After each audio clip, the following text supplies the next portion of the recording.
Good evening, everyone. My name is Andrew Williams Green. Um, I just wanted to talk about a few things on this particular video. I have a few passions, and generally, I like to talk about health, that is, natural health.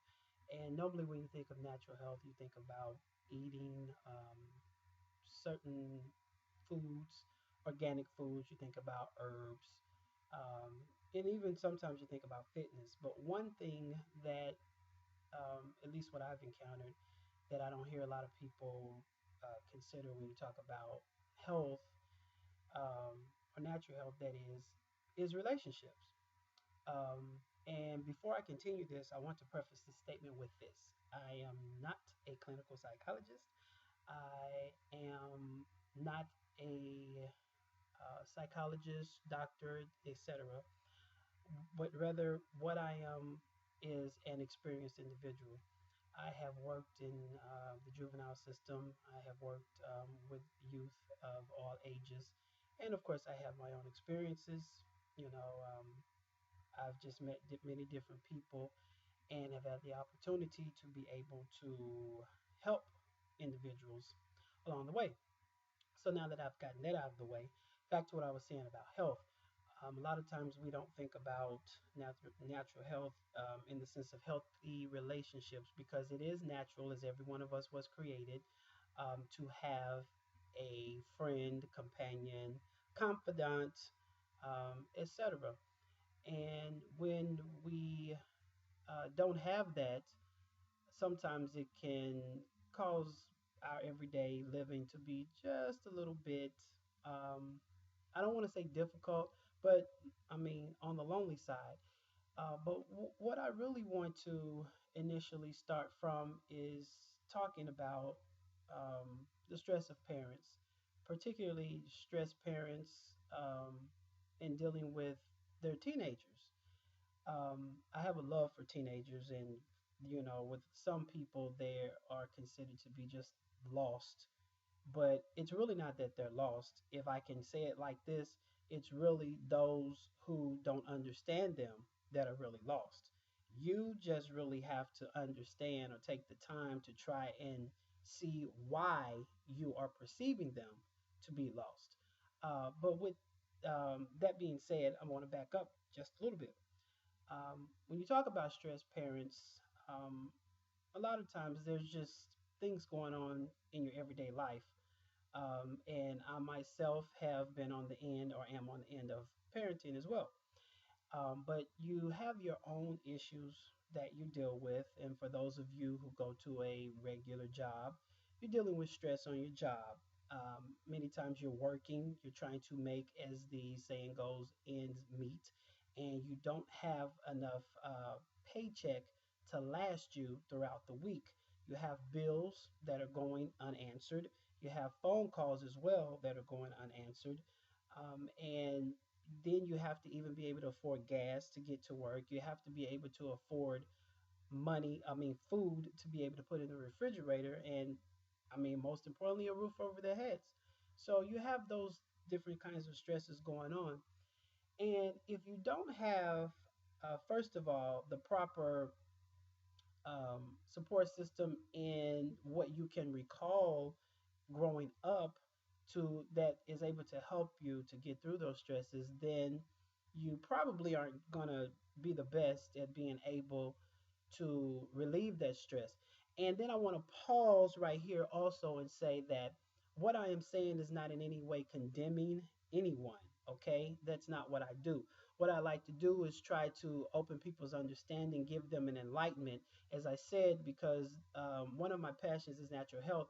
But even above that, my greatest passion, I believe, is going to have to do with the welfare of teenagers.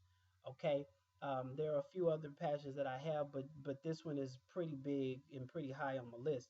Is the welfare of teenagers.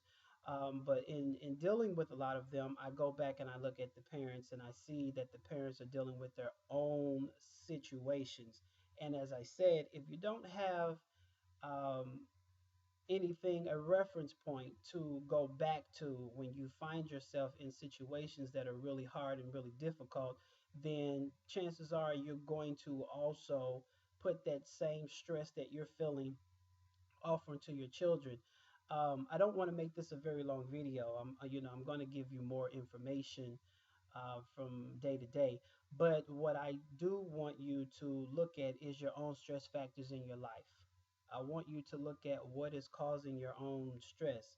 I want you to look at how you can possibly trim the fat, if I can say it that way, that is things that are causing you stress. Well, how can I do that? I've tried to find another job and I can't find another job, and they're not giving me any raises on my job. Well, that may very well be true, although there is a solution to that, and I will tell you about that as we go.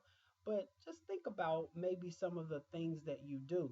For example, when you are stressed, what do you do? Do you go and eat more? Do you try and do more traveling, maybe if it's even within the city or area where you live? Do you do more writing? Do you do more talking on the phones? And I mean riding, like in a car, etc. Do you do things like that?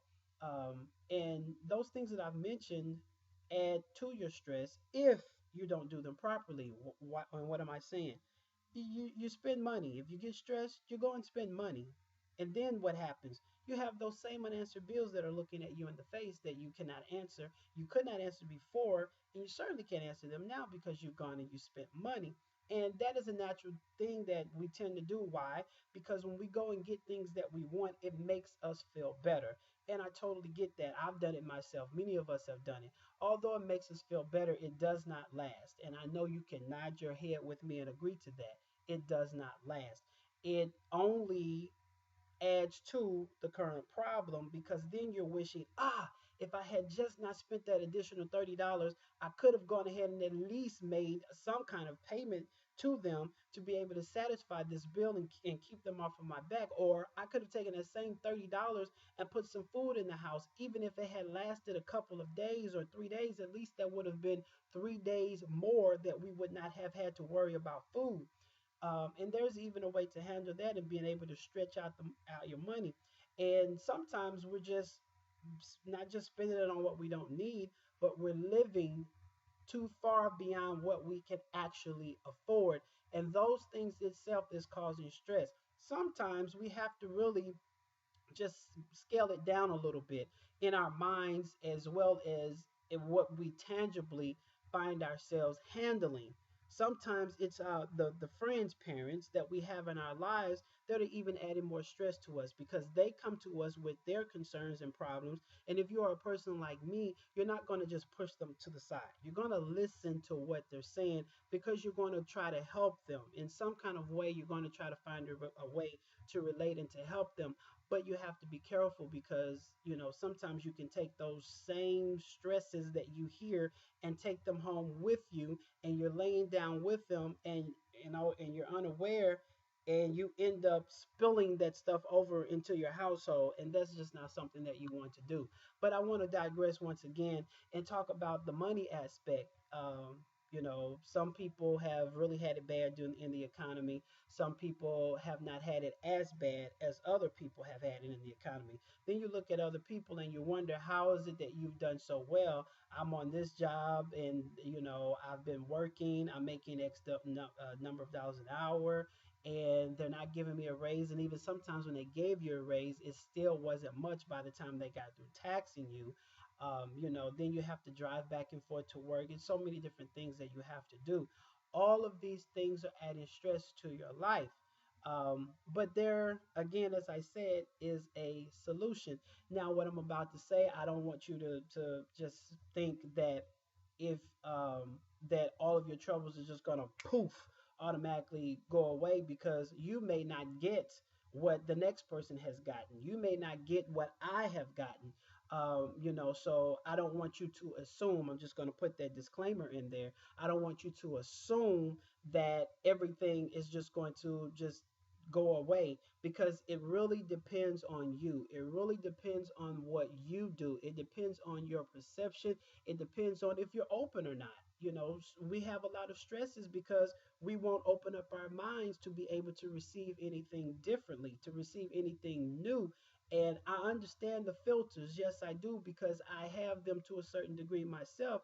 But at the same time, if what you have been doing has not been working, then you probably need to consider doing something different. Okay. I don't want you to go away in left field, and I wouldn't tell you to go in left field, and I wouldn't direct you in left field. So you can trust that I am a person of integrity. But what I do want you to understand is if you don't have an open mind to the things that I'm going to give you, the nuggets that I'm going to share with you that I've received from other people, it's going to be a link at the bottom. If you don't open up your mind before you go into that, while you're looking at that link, then what I'm going to say to you isn't going to do you any good.